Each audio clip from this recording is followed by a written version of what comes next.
कहा जाता है कि हमारे कर्म शिकारी कुत्तों के समान हमारा पीछा करते हैं। सिर्फ इंसान को ही नहीं बल्कि अवतारों को भी कर्मों का फल भोगना पड़ता है। रामावतार में भगवान ने वृक्ष के पीछे से बाली को बाण मारा था। कृष्ण अवतार में एक शिकारी जो बाली का ही पूर्वजन्म था, भगवान कृष्ण के पैर के तलवे में बनी आकृति को भूलवश हिरण की आंख समझ बैठा और उसने उनके पैर में बाण मार दिया। पास में आने पर उसे अपनी भूल का पता चला तो वो भगवान कृष्ण के चरणों में गिर करके क्षमा याचना करने लगा। भगवान ने उसे ढाढ़स बंधाते हुए कहा कि वो किसी भी प्रकार का खेद न करे, क्योंकि ये तो मेरा ही कर्म फल था जो आज कट गया। प्यारे सज्जनों, कर्मों का फल कभी नहीं टलता। सैकड़ों करोड़ों कल बीतने पर भी कर्म भोग का क्षय नहीं होता। ईश्वर सबका हिसाब रखते हैं। इस संबंध में महाभारत की एक कथा का उल्लेख है। भीष्म पितामह की मृत्यु का विवरण सब जानते हैं कि कैसे बाणों से छलनी शरीर से उत्तरायण सूर्य के इंतजार में उन्होंने शरीर का त्याग किया। इतना प्रतापी व्यक्ति जिसने भगवान श्री कृष्ण के संकल्प को भी तोड़वा दिया, जिसको हराने में परशुराम भी नाकाम रहे, आखिर वो तिल तिल कर मरने के लिए क्यों रुका? आखिर किस कर्म का फल था? इसकी खोज में स्वयं उन्होंने भगवान श्री कृष्ण से पूछा था कि हे केशव, किस पाप के कारण मैं इन बाणों की सैया पर आज पड़ा हुआ हूं? 100 जन्म तक का तो मुझे याद है मैंने ऐसा कोई भी कर्म नहीं किया था, परंतु फिर भी मुझे ये दंड क्यों मिल रहा है?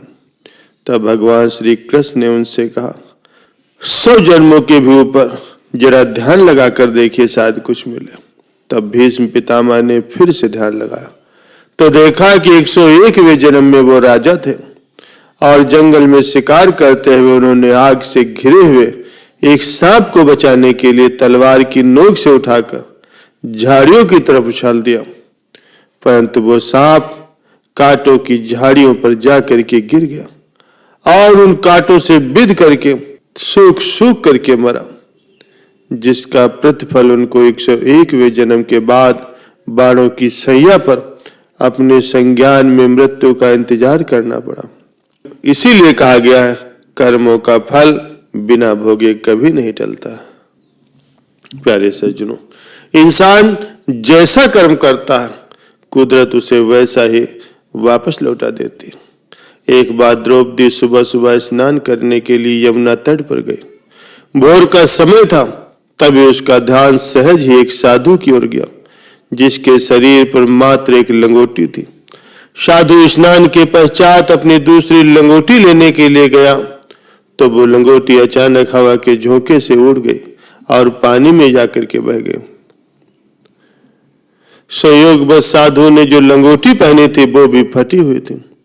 साधु सोच में पड़ गया कि अब वो अपनी लाज कैसे बचाए। थोड़ी देर में सूर्योदय हो जाएगा और घाट पर भीड़ बढ़ जाएगी। साधु तेजी से पानी के बाहर आया और एक झाड़ी में छिप गया। द्रौपदी ये सारा दृश्य देखकर अपनी साड़ी जो उसने पहन रखी थी उसमें से आधा फाड़ करके उस साधु के पास गई और उसे आधी साड़ी देते हुए बोली, तात, मैं आपकी परेशानी समझ गई हूं, इस वस्त्र से आप अपनी लाज ढक लीजिए। साधु ने सकुचाते हुए उस साड़ी का टुकड़ा ले लिया और द्रौपदी को आशीष दिया कि जिस तरह आज तुमने मेरी लाज बचाई है उसी तरह एक दिन भगवान तुम्हारी भी लाज बचाएंगे। और जब भरी सभा में द्रौपदी का चीरहरण हो रहा था तो द्रौपदी की करुण पुकार सुन करके भगवान ने कहा, कर्मों के बदले मेरी कृपा बरसती है, क्या कोई पुण्य है द्रौपदी के खाते में? जांचा परखा गया तो उस दिन साधु को दिया हुआ वस्त्र दान द्रौपदी के हिसाब में मिला, जिसका ब्याज भी कई गुना बढ़ गया था। जिसको चुकता करने के लिए भगवान स्वयं द्रौपदी की मदद करने जा पहुंचे। दुशासन चीर खींचता गया और हजारों गज कपड़ा बढ़ता गया। इंसान यदि सुकर्म करे तो उसका फल भी सूद सहित मिलता है और दुष्कर्म करेगा तो सूद सहित उसे भोगना पड़ेगा। कर्म के सिद्धांत को समझने के लिए मोहम्मद साहब के जीवन का एक बहुत ही सुंदर वृत्तांत है। एक समय की बात है, हजरत मोहम्मद साहब अपने सबसे प्रिय शागिर्द हजरत अली, जो वास्तव में उनके दामाद थे, के साथ बैठे हुए थे। सत्संग चल रहा था। अली ने पूछा, हुजूर एक बात समझ में नहीं आती, जब खुदा ने हमें कुछ भी करने की भरपूर आजादी दी है, हम कुछ भी मनमाना आचरण कर सकते हैं, तो धर्म क्यों कहता है ऐसा करना चाहिए, ऐसा नहीं करना चाहिए? ये धर्म है, वो अधर्म है। आप तो खुदा के संदेश वाहक हैं और आप भी कहते हैं कि ऐसा करना चाहिए और ऐसा नहीं करना चाहिए। अब किसकी बात सच माने? खुदा की दी हुई आजादी की कदर करें और अपनी मर्जी से कुछ भी कर्म करें, तो धर्म और आप फेल हो जाते हैं। यदि आपकी और धर्म की बात माने तो खुदा ने हमें कुछ भी कैसे भी करने की ताकत और आजादी दी है। इस हालत में खुदा फेल हो जाता है, फिर क्या करें, कैसे करें, इस दुविधा से बाहर कैसे आए? अली का सवाल सुन करके मोहम्मद साहब पल भर के लिए मुस्कुराते हैं और कर्म फल के सिद्धांत की अद्भुत व्याख्या करते हुए अली से कहते हैं, अली अपनी जगह पर खड़े हो जाओ। अली हैरान होकर के अपनी जगह पर खड़ा हो जाता और सवालिया नजरों से हजूर की तरफ देखता है, तो हजूर उसे फिर से आज्ञा देते हैं, अब अपना कोई भी एक पांव जमीन से ऊपर उठा लो। अली और भी ज्यादा हैरान हो जाता और संकोच करते हुए अपना बायां पैर ऊपर उठा लेता और अपना संतुलन अपने दाएं पैर पर साध करके खड़ा हो जाता। मोहम्मद साहब आगे कहते हैं, अब अपना दूसरा पांव भी ऊपर उठा लो। ये सुनकर के अली फिर से हैरान हो जाता और जवाब देता है, हजूर ये मुमकिन नहीं, एक पांव जमीन से ऊपर उठाते ही मेरा दूसरा पांव जमीन से बंध गया है। अब मैं इसी दाहिने पांव पर ही तो टिका हूं, अब मैं इस पांव को ऊपर नहीं उठा सकता। हजरत मोहम्मद साहब हंसते हुए कहने लगे, यही तो मैं तुम्हें समझा रहा हूं कि जब मैंने तुमसे कहा कि कोई भी एक पांव ऊपर उठा लो, तो उस समय तुम आजाद थे, बायां या दायां कोई भी पांव ऊपर उठा सकते थे। लेकिन जैसे ही तुमने अपनी मर्जी से अपना बायां पांव ऊपर उठाया, तो तुम अपनी जमीन पर रखे हुए दाहिने पैर से बंध गए। तब तुम जमीन पर रखे हुए दाहिने पैर से बंध गए। जैसे कोई आदमी यदि किसी के मामले में एक झूठ बोल देता है, तो झूठ की रक्षा करने के लिए उसे दूसरा झूठ भी बोलना पड़ता है और फिर तीसरा भी झूठ बोलता, ऐसे 100 झूठ बोलने पड़ते। ऐसा ही कर्म फल का सिद्धांत है।